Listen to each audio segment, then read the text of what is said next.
পশ্চিমবঙ্গে নতুন সরকার ক্ষমতায় এসেছে ৬০ দিন হয়েছে, আর এর মধ্যেই আমি পেয়ে গেছি প্রতিবাদ করার পুরস্কার। টিএমসির আমলে আমার বিরুদ্ধে একটা এফআইআর হতে প্রায় ২ থেকে ২.৫ বছর সময় লেগে গেছিল, কিন্তু বিজেপির সরকার ২ মাস ক্ষমতায় আসার পরেই আমার বিরুদ্ধে একটি অভিযোগ পুলিশের কাছে বারুইপুর স্টেশনে জমা দিয়েছে। এতক্ষণে নিশ্চয়ই আপনারা সবাই বারুইপুর ধর্ষণ কাণ্ড নিয়ে অবগত। একটি বাচ্চা মেয়েকে ধর্ষণ করা হয়, তার ডেড বডি পুকুরে ফেলে দেওয়া হয়, সেখানে পুলিশি নিষ্ক্রিয়তার অভিযোগ ওঠে, মানুষ অশান্ত হয়ে ওঠে, স্থানীয় লোকেরা একজনকে অভিযুক্ত মনে করে তাকে সেখানে পিটিয়ে মেরে ফেলে, অবরোধ হয়, পুলিশের গাড়ি ভাঙচুর করা হয়, রেল লাইন উপড়ে ফেলা হয়, ইত্যাদি ইত্যাদি। এবং শুধু বারুইপুর বলে নয়, পশ্চিমবঙ্গে গত ৬০ দিনে এরকম ১৭ থেকে ১৮টা ধর্ষণ কিংবা শ্লীলতাহানির মতো ঘটনা ঘটেছে। খুব রিসেন্ট যেটা হলো ৬ বছরের এক নাবালিকাকে যৌন নির্যাতন। এবং এই ১৬-১৭টি ঘটনার মধ্যে আপনারা অনেকে কিছুটা জানেন, কিছুটা জানেন না। তার মধ্যে একটি ভগবানপুর, একটি পটাশপুর, একটি জলপাইগুড়ি, একটি বেহালা, একটি মালদা, একটি দুর্গাপুর, একটি অশোকনগর। আমি বলে বলে ক্লান্ত হয়ে যাব, কিন্তু এই ঘটনাগুলো একের পর এক এ রাজ্যে ঘটে যাচ্ছে। গত কয়েক বছর ধরে টিএমসির আমলে যা যা ধর্ষণের ঘটনা ঘটেছে বা যা দুর্নীতির ঘটনা ঘটেছে, ঠিক যেভাবে প্রতিবাদ করেছিলাম তার সিকিভাগ অবধি এই বারুইপুর ঘটনায় আমি মুখ খুলিনি, তা নিয়ে কোনো ভিডিও বানাইনি, তা নিয়ে কোনো প্যারোডি গান করিনি। কিন্তু তারপরেও অভিযোগকারীর মুখ থেকে যেটা শুনতে পেলাম, যে ভিডিওতে আমি শুনতে পেলাম, আমার বিরুদ্ধে অভিযোগ আনা হয়েছে যে আমার করা একটি ফেসবুক পোস্টের জন্য নাকি আইন শৃঙ্খলা হাতের বাইরে চলে যায়, মানুষ রেল লাইন উপড়ে ফেলে। ওই ইন্দ্রজিৎ মণ্ডল বলে ছেলেটি, যাকে মানুষ গণপিটুনিতে তাকে মেরে ফেলা হয়েছে, তাও নাকি ঘটেছে আমাদের উস্কানিতে, তার মধ্যে আমি একজন। আমাদের বারুইপুর সূর্যপুরে যে পৈশাচিক যে নারকীয় বাচ্চাটির সঙ্গে হত্যাকাণ্ড চলেছে, তার এগেনস্টে পুরো বারুইপুর নয়, পুরো পশ্চিমবঙ্গ নয়, পুরো ভারত গর্জে উঠেছে। সেই সময় লাহেক আলী, অনুভব মাইতি সেই জিনিসটিকে সম্পূর্ণ একটা ধর্মীয় উস্কানির জায়গায় নিয়ে চলে গেল। এক নিরীহ যুবক ইন্দ্রজিৎ তাঁতি, তাকে নৃশংসভাবে পিটিয়ে মারা হয় এবং তারপর থেকেই বারুইপুর থেকে বিক্ষিপ্তভাবে বিভিন্ন ঘটনা ঘটছে। পুরো ঘটনাতে লাহেক আলী, অনুভব মাইতি যেভাবে প্রচনা দিয়ে এগুলো করাচ্ছে, সেই জন্য আমরা থানায় লিখিত একটা অভিযোগ জানালাম। এমনকি এরকম অভিযোগ আনা হয়েছে যে আমাদের সাথে নাকি জামাত কোনো দেশবিরোধী শক্তির আঁতাত রয়েছে, যারা দেশকে ভাগ করতে চায়। এবং আমরা সন্দেহ করছি যে এর পিছনে জামাত গোষ্ঠী বা বৈদেশিক কোনো গোষ্ঠী, যারা যেটা ভারতের ক্ষতি চায়, পশ্চিমবঙ্গের ক্ষতি চায়, আমাদের ক্ষতি চায়, তারা এর সঙ্গে জড়িত আছে। আমি এই অভিযোগটা শুনে একবার আয়নার সামনে দাঁড়ালাম আর নিজেকে দেখলাম যে আমি কতটা শক্তিশালী, আমি কতটা পাওয়ারফুল, আমার মধ্যে কতটা ক্ষমতা আছে। আমি নিজের দিকে তাকিয়ে বিশ্বাস করতে পারছিলাম না। ঠিক কি ঘটেছিল এবং কি পোস্ট আমি করেছিলাম একবার আপনাদের পড়ে শোনাতে চাই। এবং পড়ার আগে আমি একটা জিনিস বলে দিই, যে আমি একজন জার্নালিজমে মাস্টার্স করা একটি ছেলে। আমি জানি একটা খবরকে কিভাবে লিখতে হয়, কতটা লিখতে হয় এবং কিভাবে লিখতে হয়। যতটুকু লেখা দরকার একটি বারুইপুরের মতো একটি নৃশংস ঘটনা নিয়ে, ঠিক ততটুকুই আমার ফেসবুক পোস্টে লেখা। এবং সেখানে আমি যা যা লিখেছিলাম, সেখানে আমার নিজের মন গড়া কোনো তথ্য ছিল না। আমি যা যা পোস্ট করেছি, যে ঘটনাবলী লিখেছি, তা প্রত্যেকটি কোনো না কোনো নিউজ পেপার আর্টিকেল থেকে, পাড়া প্রতিবেশীদের অভিযোগ থেকে, কিংবা নির্যাতিতার পরিবারের কথা শুনে। ঠিক কি লিখেছিলাম আসুন একবার পড়ে শোনাই। বারুইপুরের ছোট্ট মেয়েটির মিসিং কমপ্লেন করার পরেও পুলিশ কোনো কার্যকর পদক্ষেপ নেয়নি। এটা আপনারা নিশ্চয়ই এতক্ষণে সবাই খবরে দেখে নিয়েছেন। পুলিশকে নিষ্ক্রিয় দেখার পরে পাড়ার লোকেরা বিভিন্ন দোকানের সিসিটিভি ফুটেজ খতিয়ে দেখে, নিজেরাই কাজে লেগে পড়ে। আপনারা নিশ্চয়ই এতক্ষণে বিভিন্ন মিডিয়াতেও এটা জেনে গেছেন। দুপুরের দিকে এক বস্তার মধ্যে ছোট মেয়েটার মৃতদেহ উদ্ধার করা হয়, ধর্ষণ ও খুন করে পুকুরে পুঁতে দেওয়া হয়েছিল। হার্ড ফ্যাক্ট, উদ্ধারের সময় থানার কোনো পুলিশকর্মী ছিলেন না, শুধু উপস্থিত ছিল ক্যাম্পের এক কর্মী। সিসিটিভি খতিয়ে দেখে 4 জনকে পুলিশের হাতে তুলে দেন পাড়ার লোকেরা। এই তথ্যটি নির্যাতিতার পরিবারের থেকেই নেওয়া। অভিযোগ, ওই 4 জন আরএসএস কর্মী হওয়ায় বিজেপি নেতা শান্তনু মণ্ডল থানায় প্রভাব খাটিয়ে ওই 4 অভিযুক্তদের ছাড়িয়ে আনে।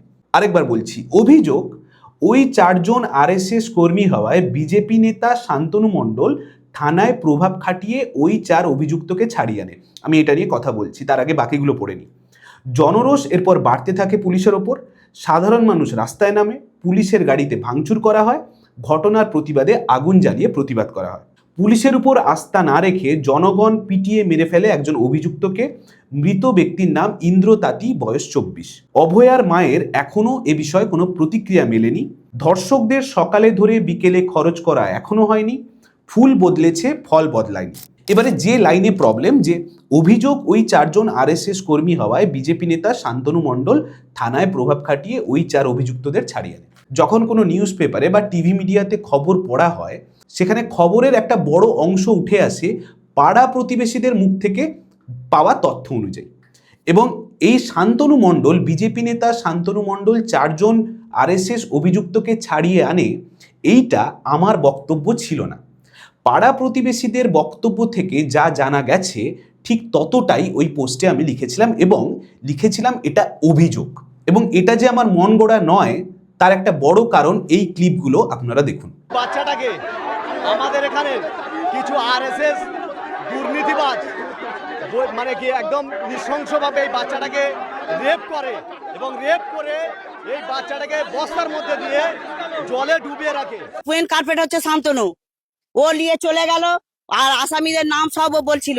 যারা ধর্ষণ করেছেন এবং খুন করেছেন সেই অভিযুক্তদেরকে ছাড়ানোর জন্য স্থানীয় বিজেপি নেতা শান্তনু মণ্ডল, এখানে স্থানীয় মানুষ অভিযোগ করছেন, তার নির্দেশে নাকি অভিযুক্তদেরকে পুলিশ ছাড়তে বাধ্য হয়েছে। পুলিশ থাকতে কেন শান্তনু সে এখান থেকে আসামিকে নিয়ে চলে যাবে? আমাদের এখানে যে ঘটনাটা ঘটিয়েছে তারা বিজেপি আরএসএস সমর্থক, আর একজনকে বিজেপির মন্ডল সভাপতি, এখানেই বাড়ি, মন্ডল সভাপতি শান্তনু মণ্ডল, একজনকে পুলিশ পানি থেকে পালাতে সাহায্য করেছে।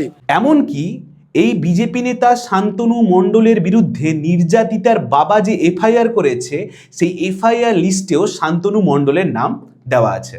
আনন্দবাজারের পরের দিন সকালে এই শান্তনু মণ্ডলকে নিয়ে একটা বড় প্রতিবেদন লেখা হয়।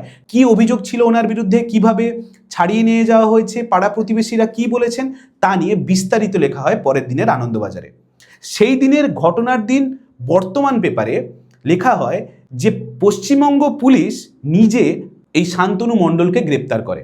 সেই দিন পশ্চিমবঙ্গ পুলিশ, একজন আইপিএস অফিসার, পরিস্থিতিকে সামাল দিতে, জনগণকে কন্ট্রোলের মধ্যে আনার জন্য উনি প্রতিশ্রুতি দিয়েছিলেন শান্তনু মণ্ডলের নাম প্রকাশ্যে আসছে, শান্তনু বাবুর একটা নাম পাওয়া গেছে, ওটাও আমরা দেখবো, ওকেও আমরা ছাড়ছি না, ওর বিরুদ্ধে যা ব্যবস্থা নেওয়ার সেটাও আমরা নেব। অর্থাৎ এই সব কিছু একসাথে দেখার পরে আমার এই খবরটি একটি প্রতিবেদন আকারে আমি লিখেছিলাম। হ্যাঁ, শেষে আমার কিছু মন্তব্য আমি রেখেছিলাম যে ফুল বদলেছে, ফল বদলায়নি। এবারে সবচেয়ে মজার ব্যাপার, আমি যখন এই পোস্টটা করেছিলাম ফেসবুকে, তখন বাজে বিকেল 4টা থেকে 4:30। কিন্তু যখন এই ঘটনাগুলো ঘটেছে, যে আমার বিরুদ্ধে যা অভিযোগ আনা হয়েছে, আমার জন্য নাকি একজনকে পিটিয়ে খুন করে মেরে ফেলা হয়েছে ওই ইন্দ্র মণ্ডল বলে একটি অভিযুক্তকে, কিংবা রেল লাইন উপড়ে ফেলা হয়েছে ইত্যাদি ইত্যাদি, তখন ওই সকাল 7টা 7:30 থেকে খুব বেশি হলে 11টা বাজবে। অর্থাৎ আমার বিকেল 4টায় করা একটা পোস্ট থেকে মানুষ উস্কানি পেয়ে সকাল 7টায় টাইম মেশিনে ফিরে গিয়ে ওই কাজগুলো করে ফেলেছিল, এবং তার জন্য আমি নাকি দায়ী। অন্তত টিএমসির আমলে যে যে কেসগুলো পড়তো, টিএমসির মাথা থেকে কিছুই বেরাতো না, অন্তত ওদের একটা আইপ্যাক রাখা ছিল, যাদের মাথা থেকে বুদ্ধিগুলো বেরাতো তারাই কেসগুলো করতো। কিন্তু এই বিজেপি করা ভদ্রলোকগুলো, তাদের মাথায় না আছে বুদ্ধি, আর বুদ্ধি থাকলেও সেটা পশ্চাৎ দেশে আছে নাকি পশ্চাৎ দেশ ব্রেনে আছে আমি সেটা বলতে পারবো না, ওটা গবেষণা করে দেখতে হবে। এমন একটা অভিযোগ আমার বিরুদ্ধে আনা হলো, আমার ওই পোস্টে উস্কানি পেয়ে টাইম মেশিনে গিয়ে পাড়ার লোকেরা নাকি এরকম কার্যকলাপ ঘটিয়েছে। আমি এই কেস নিয়ে একেবারে চিন্তিত নই। মানে পুলিশ যদি আমাকে জিজ্ঞাসাবাদ করতে আসে, যদি কোনো আতাত পায় কোনো জেহাদিদের সাথে, কোনো দেশবিরোধী শক্তির সাথে যদি আমার কোনো যোগ থেকে থাকে, তাহলে নিশ্চয়ই ভারতের আইন মেনে আমার যা যা শাস্তি হওয়া তা তো হবে। কিন্তু যদি এইগুলো মিথ্যে প্রমাণিত হয়, পুলিশ যদি আমার বিরুদ্ধে কোনো অ্যাকশন না নেয়, তাহলে আমার বিরুদ্ধে মিথ্যে অভিযোগ আনার জন্য এই গবেটগুলোর কি করা উচিত। পরে যখন এই গবেটগুলোর মাথা খুললো, ব্রেন খুললো, ওরা বুঝতে পারলো যে এই কেসটা কোনোভাবে দাঁড়াবে না, তখন একটা নতুন প্রচার শুরু করলো আমাদের বিরুদ্ধে। কি না, আমার ওই পোস্টের জন্য পরের দিন নাকি ওই 17 বছরের একটি কিশোরকে তার বন্ধুরা খুন করেছে। আপনারা জানেন খেলার মাঠে কোনো তর্ক বিতর্ক হয়, ওটা নাকি ধর্মীয় উস্কানিতে খুন হয়েছে, আর আমি নাকি ধর্মীয় উস্কানি দিয়েছি। আমি গোটা পোস্টে কোন ধর্মীয় উস্কানি কিভাবে দিয়েছি আমার নিজে জানা নেই, হয়তো আমি পড়াশোনা অতটা করিনি, আমি নিম্ন মেধার। কিন্তু দেখা যাচ্ছে ওই ছেলেটিকে যারা যারা খুন করেছে তাদের কিছুজন হিন্দু, কিছুজন মুসলিম। অর্থাৎ পুলিশও অবধি এখনো পর্যন্ত বলেনি ওই ঘটনার সাথে কোনো ধর্মীয় অ্যাঙ্গেল আছে, ওটা পুরোটাই, এমনকি ওই ছেলেটির পরিবারও জানায়নি যে ওই ঘটনার সাথে কোনো ধর্মীয় উস্কানি আছে বা কোনো ধর্মের কারণে কোনো বাকবিতণ্ডায় ওই ঘটনাটা ঘটেছে। ওটা পুরোপুরি একটা খেলার মাঠের ঘটনা এবং একটি ছেলেকে কম বয়সেই পৃথিবী থেকে চলে যেতে হয়েছে। এবং এই প্রচার করতে সবচেয়ে বেশি যারা নেমেছে তার নাম রিপাবলিক বাংলা। এই রিপাবলিক বাংলা প্রথম আমাকে টেলিভিশনে জায়গা দেয়।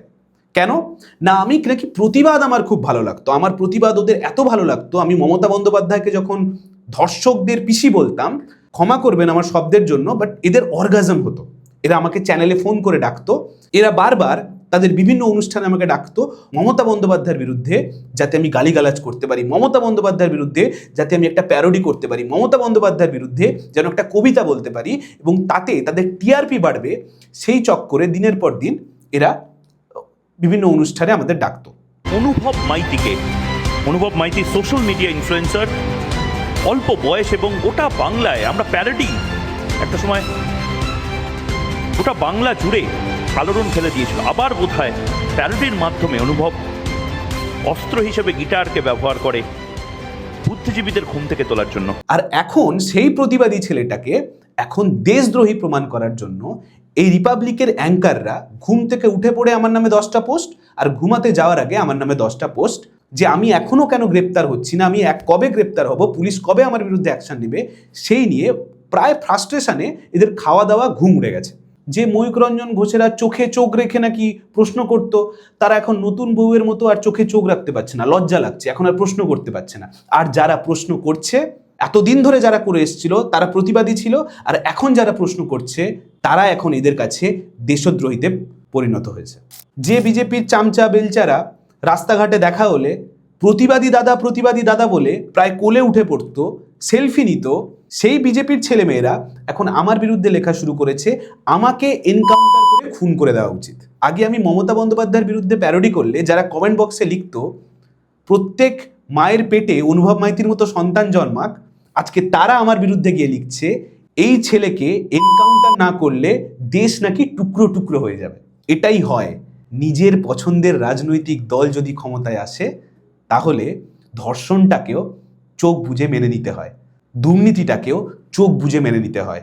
সুখেন্দু শেখর রায় থেকে সুস্মিতা দেব কিংবা ওই প্রকাশ চিক বারাইক, তাদের বিজেপিতে আসাটাও ঢোক গিলে মেনে নিতে হয়।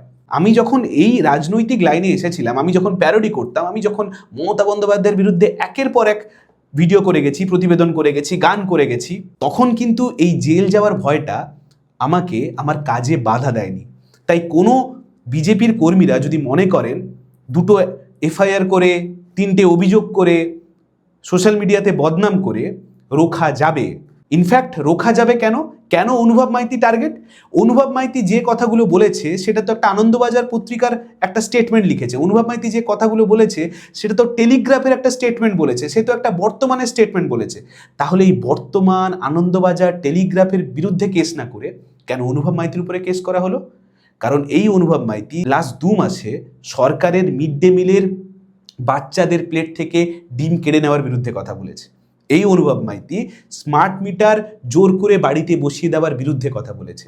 এই অনুভব মাইতি অভিষেক বন্দ্যোপাধ্যায় কেন অ্যারেস্ট হচ্ছেন না, এই অনুভব মাইতি মমতা বন্দ্যোপাধ্যায় কেন এখন অ্যারেস্ট হচ্ছেন না, অনুব্রত মণ্ডলরা কেন অ্যারেস্ট হচ্ছেন না, তার বিরুদ্ধে কথা বলেছে। এখন তো বিজেপির ভক্তদের কাউন্টার করার জন্য আর তৃণমূল বেঁচে নেই, কারণ তৃণমূল সবটাই ভালো তৃণমূলে পরিণত হয়েছে। তাই এখন লড়তে হবে অনুভব মাইতিদের সাথে। আমি আজ থেকে 4 বছর আগে যখন এই জার্নি শুরু করেছিলাম, আমি জানতাম এই পথটা কোনো গোলাপ ফুলের পাপড়ি দিয়ে সাজানো থাকবে না, এতে কাঁটা থাকবে। তাও এই পথটাকেই বেছেছি। সেখানে মমতা বন্দ্যোপাধ্যায়রা আটকাতে পারেননি এবং আপনারাও আটকাতে পারবেন না।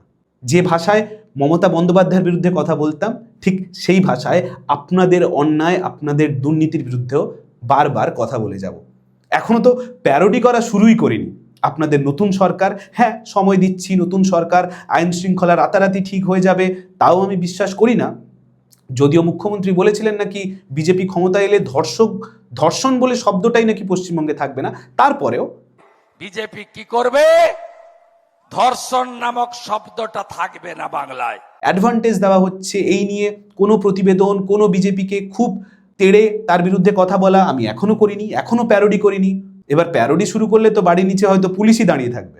আরজি করে মমতা বন্দ্যোপাধ্যায় কিংবা সন্দীপ ঘোষের এই সরাসরি যোগ সাজসের কোনো তথ্য এখনো মেলেনি, কিন্তু প্রথম দিন থেকেই ওদের কার্যকলাপে মনে হয়েছে যে মমতা বন্দ্যোপাধ্যায়, সন্দীপ ঘোষরা এই ঘটনাকে ধামাচাপা দেওয়ার চেষ্টা করছেন এবং প্রথম দিন থেকেই আমরা তাদের বিরুদ্ধে তীব্র আক্রমণ করেছিলাম, মমতা বন্দ্যোপাধ্যায়ের নাম নিয়ে আক্রমণ করেছিলাম। এখানে কোথাকার একটা শান্তনু মণ্ডল, বিজেপির মণ্ডল সভাপতি, তার বিরুদ্ধে আমি নিজে কোনো অভিযোগ আনিনি, একটা পেপার কাটিং থেকে একটা শব্দ বলেছি, তার জন্য আমাকে বৈদেশিক শক্তির সাহায্য নিয়ে দেশকে ভাঙার চেষ্টা করছি বলে আমার বিরুদ্ধে অভিযোগ আনা হচ্ছে। এভাবেই দেশপ্রেমকে আপনাদের মধ্যে রোজ দিন রাত এরা খাওয়ানোর চেষ্টা করছে।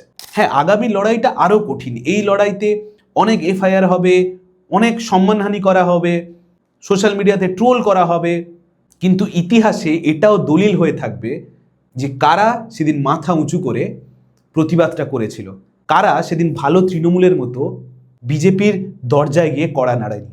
আমি বিজেপির এই ছোলার ডালদের বলে রাখতে চাই, আপনাদের যারা এখন নেতা, আপনাদের যারা এখন মন্ত্রী হয়েছেন সদ্য, তারা অবধি আমার প্যারোডি, আমার লেখা, আমার কোনো ভিডিও, কোনো ইনফরমেটিভ ভিডিও তা দেখে আমাকে আজও মেসেজ করেন, আজও আমার সাথে যোগাযোগ রেখেছেন আপনাদের নেতা, আপনাদের মন্ত্রীরা। তাই আপনাদের মতো কয়েকটা চামচা বেলচা কোথায় এফআইআর করলো, কোথায় কি করলো, তা আমাকে একদমই বিব্রত করে না। এখন আর তৃণমূল খবরে আসে না, এখন আর অভিষেক বন্দ্যোপাধ্যায়ের চুরি দুর্নীতি নিয়ে এরা কেউ কথা বলে না, এখন আর মিডিয়াতে অরূপ বিশ্বাস, ফিরহাদ হাকিমরা কি করলো তা নিয়ে কেউ কথা বলে না। যদি আমাকে একটা দলের ট্যাগ দিয়ে যদি আমার বিরুদ্ধে একটা এফআইআর করে যদি চুপ করানো যায়, তাহলে হয়তো আরও হাজার হাজার মানুষকে একটা মেসেজ দেওয়া যাবে যে প্রতিবাদ করলেই তোমার জিভ কেটে নেওয়া হবে। হয়তো হতেই পারে কালকে আমাকে বিনা কারণে 2 দিন জেলে কাটাতে হতেই পারে, কিন্তু মনে রাখবেন এই জেলগুলোই একটা শফিকুল ইসলাম, একটা সন্ময় ব্যানার্জিদের তৈরি করেছে। আমি চাইবো আপনাদের বিরুদ্ধে একটা অনুভব মাইতি যেন ভবিষ্যতে না তৈরি হয়। জেল থেকে বেরিয়ে আসার পরেও ঠিক এইখানে একইভাবে, একই আওয়াজে, একই তেজ নিয়ে আপনাদের ভুলের বিরুদ্ধে কথা বলবো। শেষে একটাই কথা, এই শরীরে মেদিনীপুরের রক্ত আছে, আর মেদিনীপুর কি জিনিস আমাদের মুখ্যমন্ত্রীকে একবার জিজ্ঞেস করে আসবেন। ধন্যবাদ, সবাই ভালো থাকবেন।